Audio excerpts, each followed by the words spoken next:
Selamat datang di Changjiang Jihao atau Zicai. Tapi kita sebut CJ7 aja lah ya, soalnya lebih gampang sama lebih funny. Filmnya mulai di sekolah fancy ini. Sekolah di mana semua orang kaya sekolahin anaknya. Tapi salah satu muridnya ada yang beda. Ini bocil miskin sendiri, namanya Diki. Terus ini wali kelasnya, dia itu rasis lah ya ke si Diki. Ini orang literally suruh si Diki jangan deket-deket. Terus ini guru ceweknya. Ini guru satu-satunya yang peduli sama dia.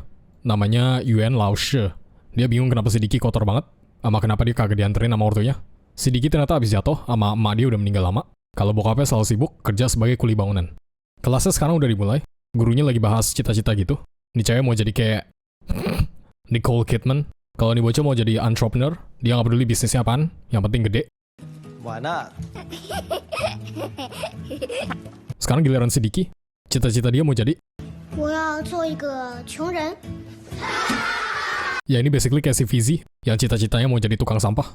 Si Diki bilang bokapnya selalu ajarin dia buat jadi orang baik yang punya integritas. Sama yang penting giat belajar. Ntar orang bakal menghargai dia walaupun miskin. Terus yang tepuk tangan cuma di cewek. Abis itu gurunya nggak sengaja jatuhin pennya. Pas si Diki mau ambilin. Ini guru macam apa anjir? Sekarang kita ke bokapnya si Diki. Namanya T, atau si Steven Chow. Dan gue cuma bisa bilang, scene ini breathtaking banget. Mereka sekarang lagi istirahat. Terus teman kelas si Diki yang tadi bawa mainan. Namanya CJ1. Atau robot anjing shitty yang harganya 3M.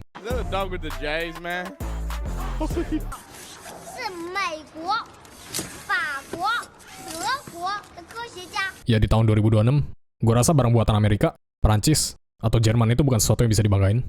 Terus nih bocil mulai ngeharas temen-temennya. Sama ini. Si Diki suruh stop bully dia. Terus nih cewek kabur hasilin gempa. Ya mungkin ini obvious banget, tapi aktor yang cewek tadi itu sebenarnya cowok. Bukan itu doang. Di film ini entah apa baik banget karakter cowok yang pemerannya sebenarnya cewek, atau kebalikannya. Tapi ntaran aja gue bahas ya. Mereka sekarang lagi PE, tapi si Diki diserap gara-gara nggak punya sepatu yang layak. Terus ada cewek gede yang tadi, dia nggak sengaja pakai sepatunya supaya bisa bareng si Diki. Udah jelas saya, nih cewek jadi demen sama dia. Sekarang kita ke bokapnya, dia mulai nggak kuat kerja. Terus ini bosnya, dan dia diperanin sama aktor si Bone. Oke, jadi pemeran mereka di Kung Fu Hustle literally ditukar. Well. How the turntables... Bosnya suruh si Chauti pulang aja, tapi dia nggak mau. Sama dia juga minta tolong bosnya beliin kipas angin, gara-gara cuaca sekarang lagi panas banget, sama anaknya jadi susah tidur. Bosnya nggak mau, soalnya utang si Chauti udah numpuk, setelah dia biayain tagihan rumah sakit istrinya, yang ujung-ujungnya meninggal. Sama si Chauti juga ternyata pakai semua hartanya, buat sekolahin si Diki di sekolah swasta fancy tadi. Jadi itu alasan sekarang dia miskin. Si Chauti nggak mau pulang, dia mau lanjut kerja. Terus mereka kayak,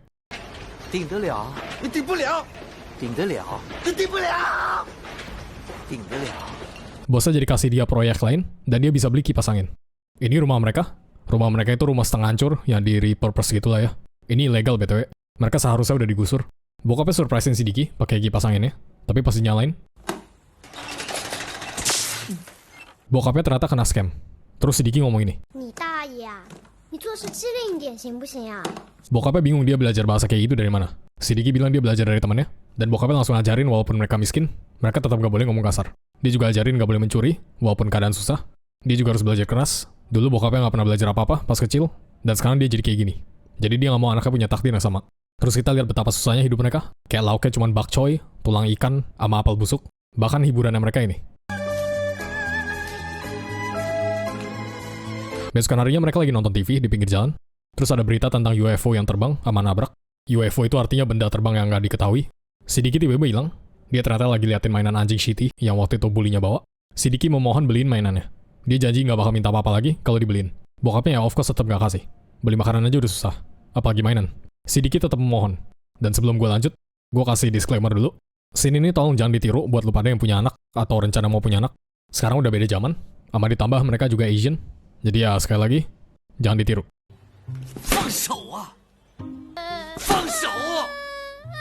Si Diki langsung kabur nangis. Bokapnya liat si Diki lagi bareng cewek, dan ternyata itu si Yuan Laoshi.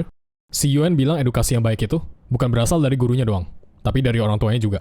Jadi suatu hari dia mau mampir buat lihat gimana si Chauti urusin anaknya. Habis itu mereka pisah. Dan si Chauti look back. No, bukan look back in anger. Tapi look back yang artinya si Chauti berharap hubungan mereka bisa more. Pas malamnya si Chauti lagi di junkyard, dia lagi cariin anaknya sepatu baru. Di sana dia malah ketemu UFO yang waktu itu ada di berita. Dia nggak sadar, gara-gara dia kira nih TV nyala sendiri.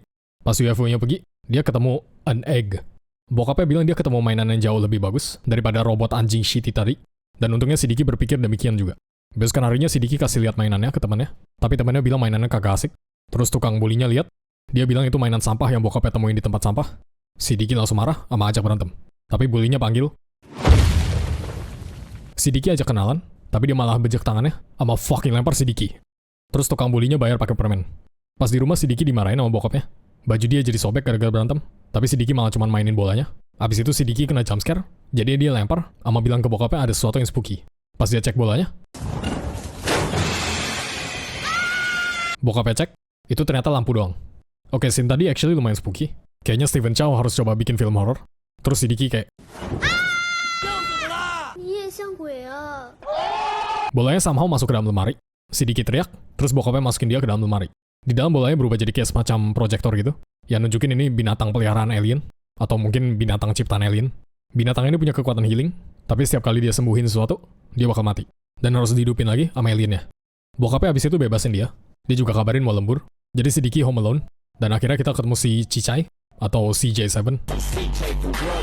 Oh shit, here we go again. Terus mereka party. Si CJ lihat ada apel busuk, jadinya dia sembuhin apelnya. Dan si Diki langsung seneng, akhirnya dia bisa makan apel seger. Besokan harinya si Diki ketemu anjing ini. Dia mau lihat si CJ itu anjing alien yang ganas atau bukan. Dan si CJ ternyata ahli kungfu. Hari ini si Diki ternyata ada ujian. Dia kagak belajar gara-gara main sama si CJ semalam. Jadi dia minta tolong supaya nilai ulangannya 100. Si CJ ini mirip kayak Doraemon gitu lah ya. Dia bisa bikinin gadget gitu. Pas ujiannya mulai, kacamata ini bisa keluarin kayak semacam drone kamera buat nyontek. Dan untuk pertama kalinya, si Diki dapat nilai 100. Bentar lagi PE. Jadi si CJ bikinin dia super sneaker. Si Diki jadi bisa lompat tinggi, lari kenceng, berenang cepat, sama ini. Gurunya jadi sus sama sepatunya. Terus ini random banget. Mereka tiba-tiba kungfu fighting, dan gurunya somehow kalah. Sama si Diki mau ditangkep. Jadi si Diki fucking terbang, dan kita dapat a nice kungfu hustle reference. Ini semua ya obviously cuman mimpi. Awalnya si Diki kira si CJ juga cuman mimpi. Tapi kagak. Si CJ beneran ada.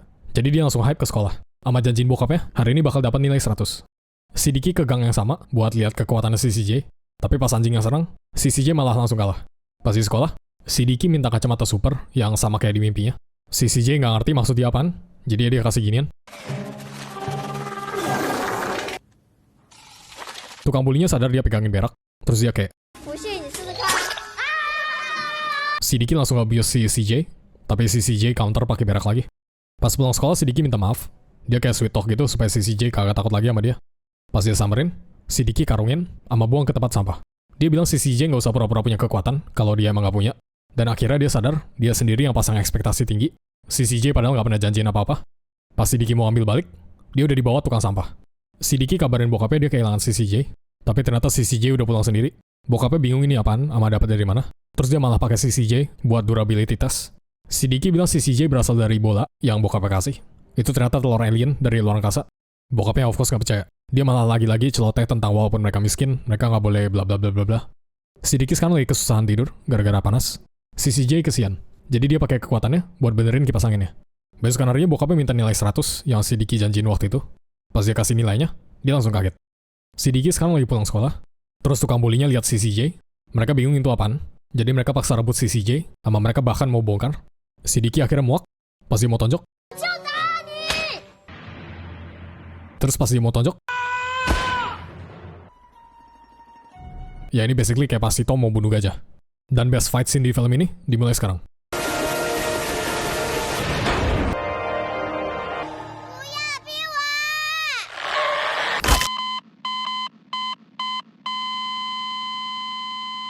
Dah, dia dead. Abis itu wali kelasnya datang, dan dia hukum semua muridnya berdiri di lapangan. Oke, actually respect buat gurunya. Dia rasis sama si Diki, tapi tetap hukum semua anaknya. Dan pertikaian mereka malah bikin mereka jadi deket. Sekarang kita ke bokapnya. Dia flexing ke semua coworkernya kalau anak dia dapat nilai 100, termasuk bosnya. Bosnya langsung bilang dia nyontek. Udah jelas si Diki dapat nilai 0. Si Chouti malah ancam bosnya gara-gara ngomongin anaknya. Jadi bosnya langsung pecat. Si Diki sekarang lagi mau ke sekolah. Terus ada bokapnya. Udah jelas dia marah banget. Si Diki bilang dia kagak nyontek. Dia cuma ubah nilainya. Dan bokap dia akhirnya ambil si CJ. Dia salahin si CJ gara-gara anaknya malah keseringan main, bukan belajar. Mereka akhirnya bikin perjanjian. Kalau si Diki sekali aja bisa dapetin nilai lebih dari 60, bokapnya bakal tinggalin dia selamanya. Dan si Diki setuju. Bokapnya abis itu kebetulan ketemu si Yuen. Si Diki lupa bawa bekal. Dia juga ternyata udah cerita ke si Yuen tentang konflik tadi. Jadi dia mau ajak si Diki ke rumahnya buat belajar privat setelah sekolah, sama ngomongin tentang keributan mereka. Kebetulan besok juga ada ulangan, jadi bokapnya berterima kasih. Pas mereka pisah, kali ini si Yuan Laoshi yang look back. Sepertinya dia mau jadi maminya si Diki. Si Chao Ti malah balik ke tempat kerja lamanya. Terus bosnya ini ternyata tsundere. Dia kasih si Chao Ti duit sebagai permintaan maaf gara-gara ngomongin anaknya. Si Diki beneran nyontek, tapi ya siapa sih yang nggak pernah. Jadi dia suruh si Chao Ti lanjut kerja. Ya scene ini nunjukin kemungkinan mereka berdua itu teman lama. Besokan harinya si Diki lagi ujian, sedangkan bokapnya seperti biasa lagi kerja. Tapi tiba-tiba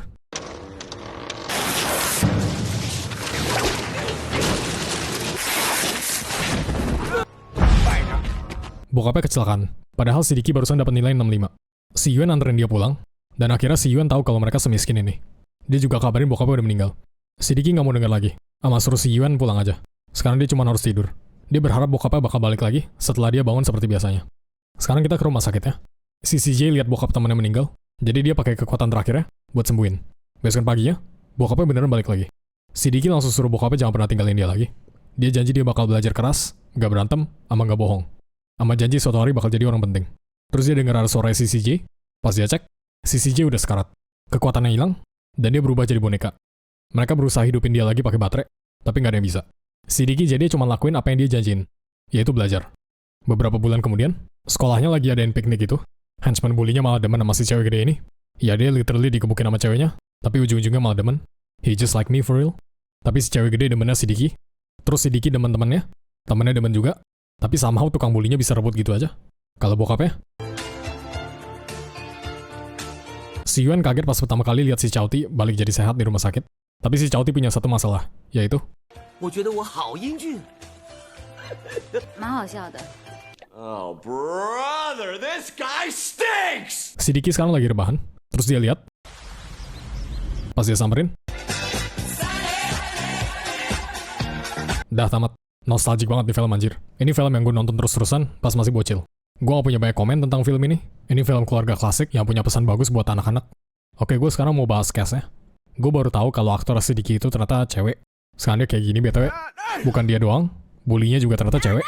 Sama ada satu orang lagi yang gue gak nyangka banget ternyata cewek, yaitu henchman bullynya. Gue literally baru tahu dia cewek pas bikin video ini. Sama film ini juga ternyata ada sequelnya. Tapi sequelnya itu dalam bentuk kartun. Actually bukan sequel deh. Kartunnya literally remake dari film originalnya. Punya konsep yang sama, tapi alur ceritanya beda banget. Gue barusan nonton setelah gue selesai tulis skrip ini, dan kartunnya jauh lebih silly, ama terlalu anime-ish. Kayak Yuan Laoshi-nya ada jiggle physics, ama di kartunnya lebih fokus ke hubungan si Chao Ti sama si Yuan. Bukan itu doang, si CJ literally bisa bikin teknologi, dan dia jadi lebih mirip kayak Pokemon. Mungkin kapan-kapan gue bakal bahas tuh film, tapi gue gak yakin bakal ada yang nonton. Jadi gue jadiin videonya khusus member aja. Oke, waktu komen shoutout, pemenang di video Kung Pao hasil gue adalah Mamba, yang komen gue rate nih film 8 Big Smoke dari 10. Hey CJ, strap up. Scroll Street. Makasih ya buat orang-orang yang udah support gue di bulan ini. Makasih Uray Gimang, Stanislaus, Alex Cabron, El, Eskanol, Kinzaraf, Arista, Mr. Ninja Supe, Ivi Sexdi, Wovi Sain, Jafar Umaya, Adelianka, Anatan Ganteng, Eagle, Arif Falarasya, Kegat Has, Rishan Zahir Rahman, Aketu, Arjun, Vince Nata, Haris, Mr. Son, Ariansyah, Ready Miracle, Rehan Aja, Indo Gaming, Maldo, Karana, Rifan Ismara, Alif Fikri, Agus Official, KRB, Juan Nicholas, Intixos, Siensiu, Paulo Sadi, Laster, Bebek, Sigans, Sermilu, Fadil, Raditya Aptana, Jaidan, Karo GS, Jetax, Serang Crazy, Aska, Fahri, Hamdani, Pizdra, Kain Latman, Naga, King Void MC, Enmo Tolo, Andika, Adi Saja, Risis Parody, KMGZ, Minecraft Foto. Thank you ya semuanya, sama thanks for watching.